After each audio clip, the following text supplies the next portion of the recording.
Back in 2012, two men busted in my back door. It took them a few minutes as it was a metal door on a metal frame with sturdy hinges and a lock. One of the guys was probably 6 feet 6 inches and pretty large. He was finally able to break it off the hinge with a crowbar. When I heard them start hammering on the door, I told my wife to call the police and lock herself and our baby behind 2 doors, and I went out into the hallway with a shotgun. I kept yelling at them to leave, and that the cops were coming and that I was armed. They kept coming. Eventually I heard a pop and the banging stopped and I knew they were through. I told them in no uncertain terms that if I saw them in my house, I was going to kill them. A few seconds later they came around the corner, both holding what appeared to be weapons, and I shot the bigger one twice in the chest. The other one just stood there confused, probably trying to process what in the hell had just happened. He took one step towards me and I shot him as well. Police showed up about 2 minutes later. Both died at the scene. One had a knife and duct tape, the other had the crowbar. I later found out that the larger one was wanted for some sort of manslaughter charge because he killed his girlfriend a state over. I have zero regrets about that night. They had multiple chances to leave and I have no doubt that they would have hurt my family if I had not stopped them. I was jumped by 4 guys about 10 years ago. I was down on the ground and they were kicking and punching me. I grabbed my knife from my pocket, reached up and stabbed one of them in the stomach. Blood everywhere. Some mine, mostly his. They all ran. One of them yelled back that he would find me later and kill me. He later died at a hospital because he took too long to get help. Basically, I never really felt bad about it and I don't regret it. It has popped into my head randomly from time to time and it weirds me out that I took a person's life, but that's about it. Doesn't last long. My thoughts about it are that I was protecting myself, and whether or not they would have killed me, I feel it was not just justified but exactly what I should have done. My house had been robbed twice while I was at work. One day I had to call out sick and while I was sleeping I heard someone downstairs. I called out, "Who's there?" When we're sick, our supervisors come to see if we're actually home, but I was worried because they always knock first, and I was sure I didn't hear any knock or doorbell. I heard footsteps running up the stairs and I called out that I was armed. My supervisor definitely would have stopped, but the footsteps got louder. I got behind the door and 2 men charged into my room with guns. I moved my arm and they turned around. I shot one of them in the neck while he shot the wall behind me. The other man ran downstairs.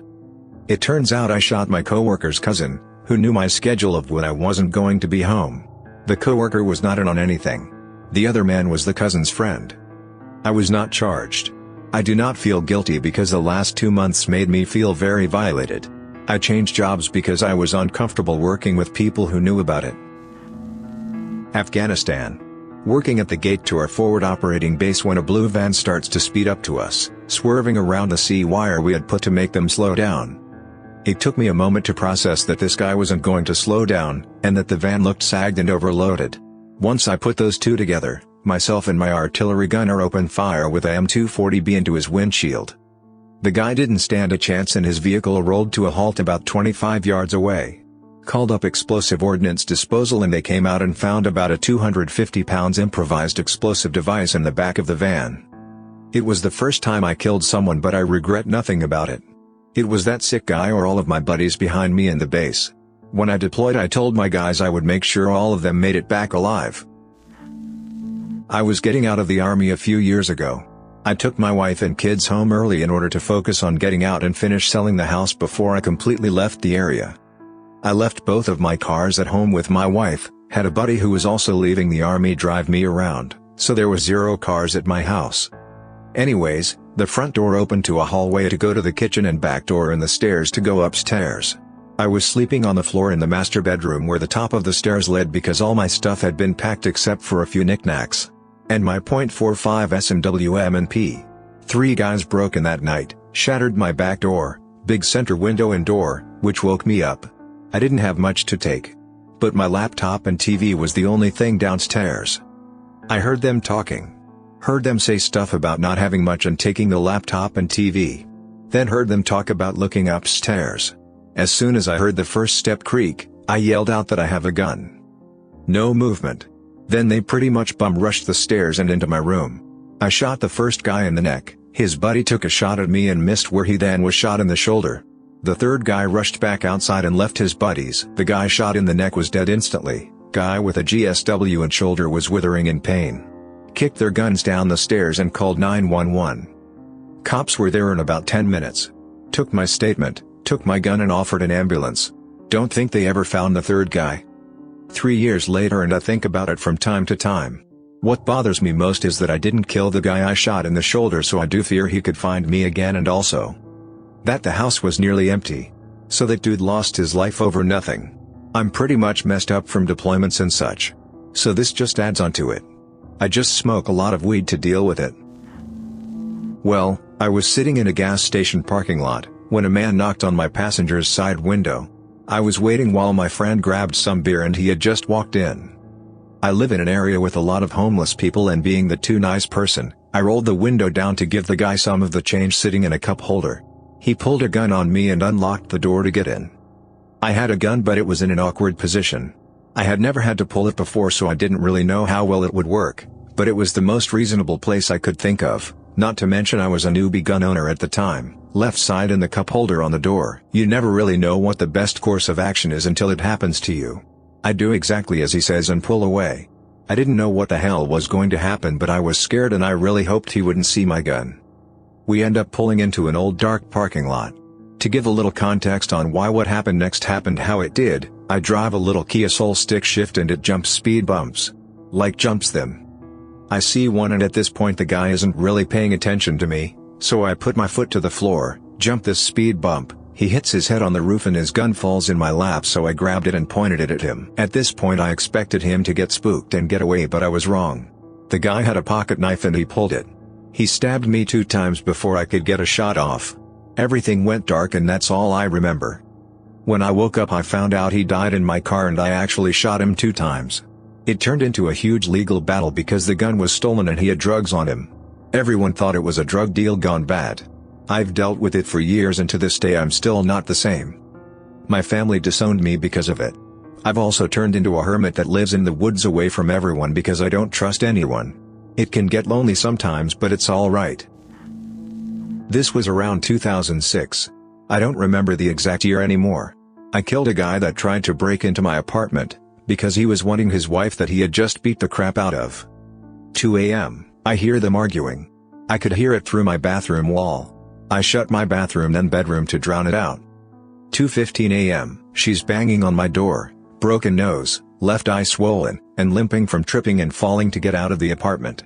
Told her to go to the bathroom, clean herself up, then hide in my bedroom. Husband comes out of the apartment, yelling her name, and he notices her blood trail to my apartment. Starts banging on my door, yelling to let him in. I warned him 3 times that if he doesn't stop, I will kill you. He kicks the lock on the door swings open, and I swing my baseball bat down onto his head. He falls to the ground stunned. He lands stomach first and I see a handgun tucked into the back of his shirt. I grab it, throw it into my apartment, and warned him 1 more time. He got up, came at me, I slammed my bat into his stomach, then slammed my bat over his head 1 last time, which caved his skull in. I knew from the blood spatter from when I hit, he was dead. Thankfully, the neighbors had called the police when it started, and the second he fell to the ground dead, police had made it to the top of the steps. It never affected me as much as it should have. I reacted the best way I could for the situation I was in. I don't think about what I did anymore. I can't fix the past. Pushed a guy who was attacking me in front of a bus. Wham! At the time, I was so completely consumed with rage and fear that I could not speak. He was going to kill me. It was either him or me. I picked him. It took him a few weeks to die in hospital, eventually succumbing to pneumonia. I was informed of his death by telephone. I felt nothing. 30 years later, I still don't. He was known to police as an extremely violent offender, and it was highly unlikely he would have stopped being a worthless and dangerous butthole. I felt like I had provided a public service then, and I still do. I am normally an extremely friendly, easygoing individual who never uses violence. I'm kind of zen that way. All this goes out the window when faced with fighting for your life. Back in 1995 I lived in a quiet neighborhood in the San Francisco East Bay with my wife of a few years and our 20-month-old daughter. We had a small 3-bedroom 2-story house, and one of our second-floor bedrooms doubled as my home office. One quiet Saturday morning I was in my office playing Command & Conquer on my computer with my headphones on, oblivious to the sounds of the outside world.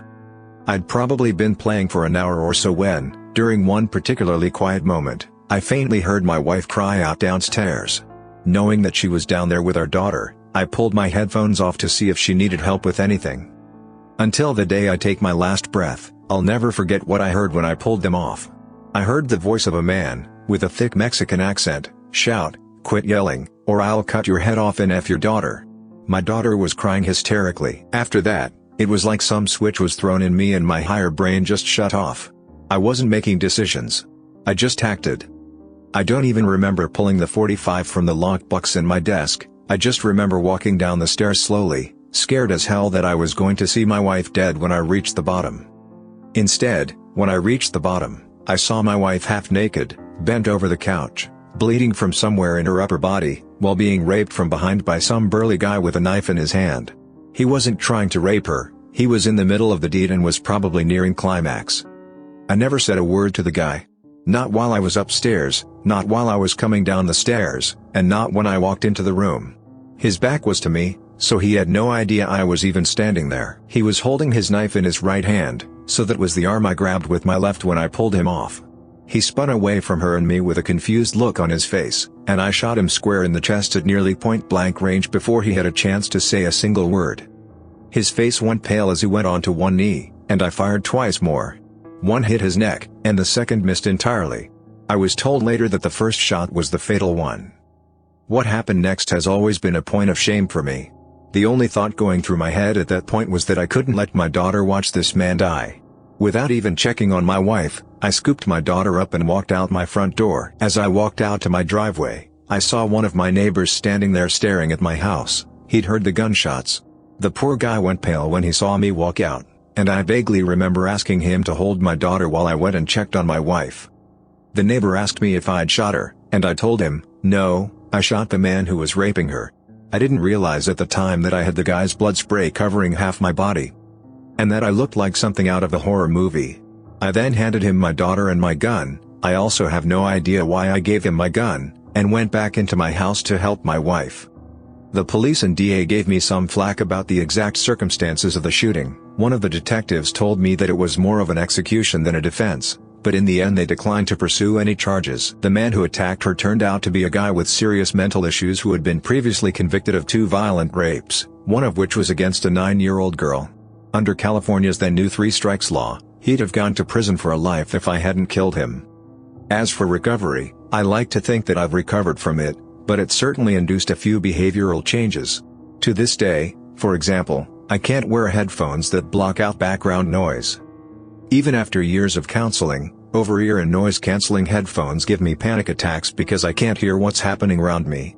I found out later that he'd been raping my wife for nearly 10 minutes before I heard him, and that he'd actually told my wife 3 times that he was going to rape my daughter when he was finished with her. I was sitting 30 feet away and had no idea it was going on, and that fact has messed with me for years. My wife had a much worse time of it though. In addition to 2 stab wounds to her shoulder and upper arm, and the bruising and injuries from the forceful rape, she ended up having a mental break and took years to really recover. For the first 6 months, she absolutely could not be in any room by herself. For more than a year, she couldn't be in a house by herself, and she never re-entered the house where this happened. For several years, she'd break out in a sweat when she heard men with deep Hispanic accents talking, because she'd hear his voice again. Even now, decades later, she starts shaking if you try to talk to her about it. She's fine in every other sense, but even discussing it freaks her out. I got assaulted in an alley in New Orleans 20 years ago. The guy hit me in the back of the head, cut me a few times with a knife, put the knife to my throat and told me that he was going to rape and kill me. I choked him to death. Felt his windpipe crumble in my hands. I've had PTSD ever since. Constant nightmares. I see his face turn red, blue, and purple. I hear the crunch of his windpipe. I feel him struggle against me. I have scars I see every time I get out of the shower. I did what I had to do and don't regret it, but killing a man with your bare hands is a lifelong struggle. Someone tried to rob me with a knife. I was on my way home from my shitty job at college where I got paid under the table. It was Friday and I was walking the 3 blocks to my house with a wad of cash in my pocket that I needed. He stepped out and waved the knife and told me to empty my pockets. My immediate thought was, "No you junkie." My second thought was the words of my friend, a black belt in Kyokushin karate. If you get in a knife fight, don't be afraid to get cut. It's gonna happen anyway, just don't let it be bad. We were half joking when he said that. When was I ever gonna get into a knife fight? I said no to emptying my pockets. He stepped forward brandishing the knife. So I threw all 230 pounds of myself at this spindly man that should probably weigh 170-ish, but was instead closer to 140 pounds. I did get stabbed. Honestly, with my adrenaline running, I hardly felt it. It felt like a hard punch at first. I eventually tackled him, and from on top slammed his head into the sidewalk once and he went limp. He was still alive at the time, if unconscious. The problem was actually that he actually started a brain hemorrhage, or some sort of brain bleeding, and died after reaching the hospital. Anyway, right after he went limp and I started to calm down a bit, did I realize that my side hurt really bad. Far more pain than I remember ever feeling. That was when I noticed I had been stabbed. Which was weird, because I remember that when I took the slash on my arm it hurt really bad the second it happened. Anyway, I also had a trip to the hospital. I don't really feel bad. And I don't think about it anymore. When I was first told he died I was a tiny bit saddened, but that only lasted a short while. It wasn't even because I killed him, it was just because someone died when they didn't have to. But I never blamed myself for it. After all, I didn't put a knife in that guy's hands and tell him to mug someone. The guy's mother was apparently called in at some point or another while I was at the hospital. She came to talk to me. It was odd. She was sad, but she wasn't bitter or anything. She basically knew he was on drugs and had kicked him out of the house about a year earlier. I was more sad for her than anything else, but never felt guilty about it. It was more detached, I guess. I felt sad, but more like the sadness you feel when reading about it in the newspaper, not the kind where you are involved firsthand. I felt sad she lost a son. And even that feeling left me quickly. But towards the guy himself I felt nothing.